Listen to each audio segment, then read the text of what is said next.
Jusqu'à 19h, ce sont les vraies voix avec Philippe Bilger, Philippe David, Stella Kamga. Ce soir, on poursuit le tour de table de l'actualité. Jonathan Favreau, chef de cuisine, Thomas Bernel, cuisinier à Bordeaux. Tous deux ont créé il y a moins d'une semaine un groupe Facebook. Le titre, Restaurateurs debout, marre de crever en silence. Ces deux cuisiniers veulent mobiliser pour organiser une grande manifestation. Bonsoir Jonathan Favreau. Bonsoir. Bonsoir à vous, vous êtes chef de cuisine à Bordeaux, vous travaillez pour 3 établissements. Alors on l'a appris hier, voilà, c'était une indiscrétion du Point, même si l'Élysée a démenti, le Point lui confirme, les restaurants ne rouvriront pas avant le 6 avril. Pour les bars et les brasseries, ce ne sera pas avant juin. Je crois que vous êtes dans un bar ou une brasserie, hein, je crois Jonathan, vous me le confirmez. Dans quel état d'esprit êtes-vous suite à ces annonces? Abasourdi. Ouais. Après... c'est incompréhensible tout ce qui se passe. Moi, je comprends pas et c'est pour cela que nous avons créé ce mouvement. Vous êtes en chômage partiel là, en ce moment? Oui, tout à fait. D'accord, donc vous touchez 80% de votre paye, c'est ça?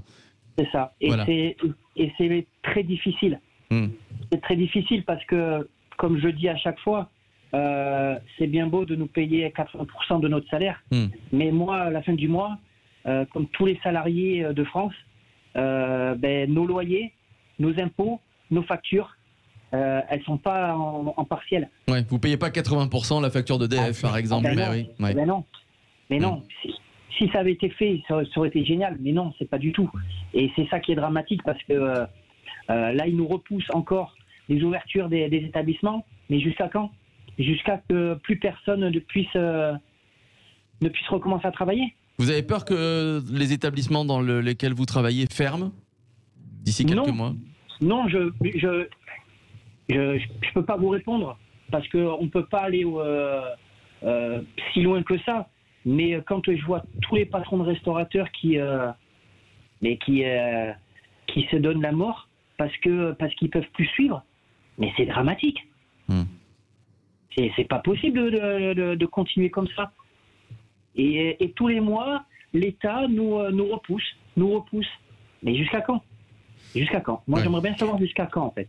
Malheureusement, on n'a pas la réponse. Alors, pourquoi la date du 6 avril? On ne sait pas. Philippe Bilger. Rappelez-vous, Philippe, il y a plus d'un mois, un restaurateur nous avait annoncé la date d'avril. Tout à fait. Il avait dit...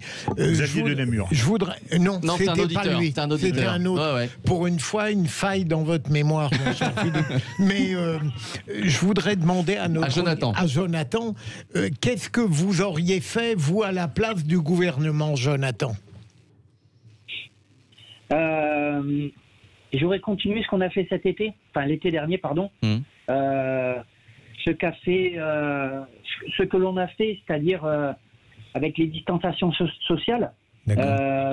On nous a demandé de séparer des tables, d'enlever des tables.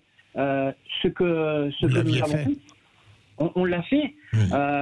Moi, mes patrons, ils ont investi de l'argent là-dedans pour avoir des masques à tous les employés, du gel hydroalcoolique. Et pourtant, ce que je ne comprends pas, c'est pourquoi ça a bien fonctionné cet été et pourquoi on ne le ferait pas aujourd'hui. Moi, je ne comprends pas, en fait. Parce qu'il y a aussi, Jonathan, il y a aussi, pas beaucoup, je ne veux pas dire beaucoup, mais il y a certains restaurateurs, certains établissements qui ne respectaient pas trop les distanciations. Par exemple, des serveurs qui mettaient le masque sur le menton. Bon, il y a eu quelques failles aussi, évidemment. Je ne sais pas, c'est vrai que je ne peux pas donner de chiffres. Vous allez au supermarché, les gens qui mettent en rayon et qui ont le masque, qui pensent sous le nez aussi, ça existe. Oui, c'est vrai. D'accord. Et pas que dans les restaurants. L'ensemble d'une profession pour 2 ou 3 récalcitrants ou alors 2 personnes qui sont clairement fatiguées et qui n'ont pas assumé toute leur journée. Moi, avant qu'on ne rentre au dernier couvre-feu, même au dernier confinement, quand les restaurants étaient encore ouverts, je suis formelle. Tous les restaurants où je suis allée, on respectait les distanciations sociales. Moi, j'ai laissé mes numéros de téléphone et adresse mail. Partout où je suis allée, franchement, tout était réglementé et respecté. Donc, les rares restaurants où ça n'a pas été respecté, on devrait sanctionner ces restaurants-là au nom de sanctionner toute la profession. Oui. Philippe David. Mais quand j'entends Jonathan, mais c'est vrai que ces restaurateurs, on leur a dit pour qu'ils réouvrent faites de nouveaux protocoles, donnez des masques, offrez du gel, mettez des listings à l'entrée où vous devez mettre votre adresse mail, votre téléphone, etc. Moi, je suis allé au restaurant pas mal de fois, notamment pendant les vacances. Je peux vous dire que j'ai pas vu un restaurant, et je mange pas dans des 1, 2 ou 3 étoiles. Hein. C'est des restaurants totalement standards. Même des pizzerias, etc. Oui. Non mais sérieux, tous respectaient le protocole. Tous. Ils ont mis du pognon. Et qu'est-ce qu'on leur dit maintenant, comme il le dit? Laissez-nous crever. Oui. Et ça, mais c'est indigne. C'est ignoble. Parce que ces gens-là, c'est des gens qui ont bossé 80 heures par semaine pour monter un resto.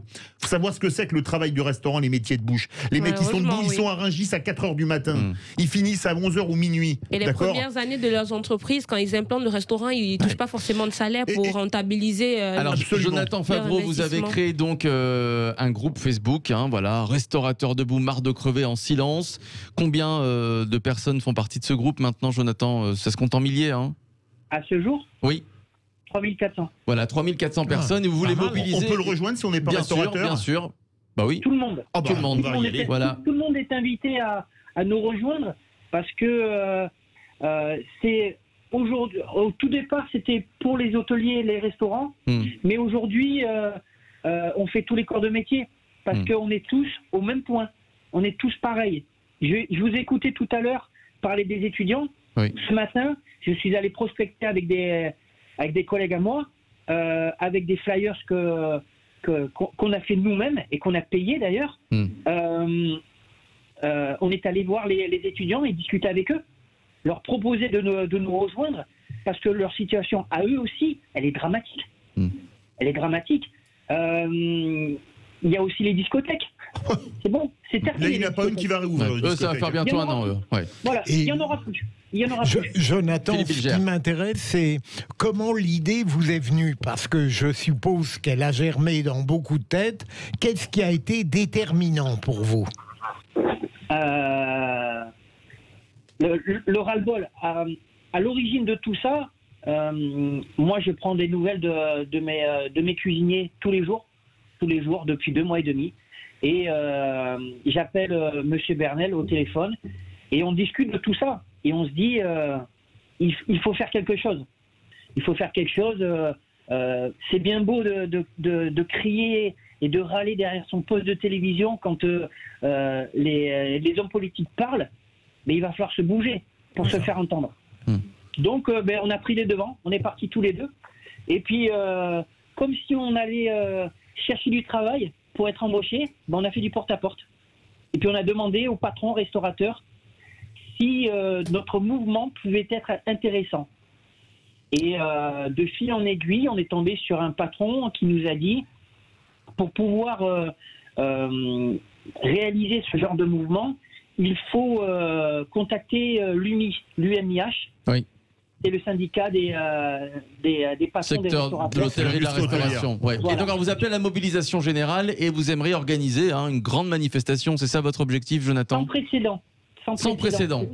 C'est-à-dire qu'aujourd'hui, le groupe que l'on a fait aujourd'hui, c'est personne ne l'a fait. Oui. On est les premiers.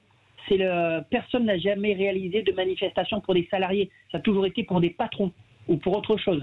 Jamais de salariés. La manifestation, ce serait dans quelle ville?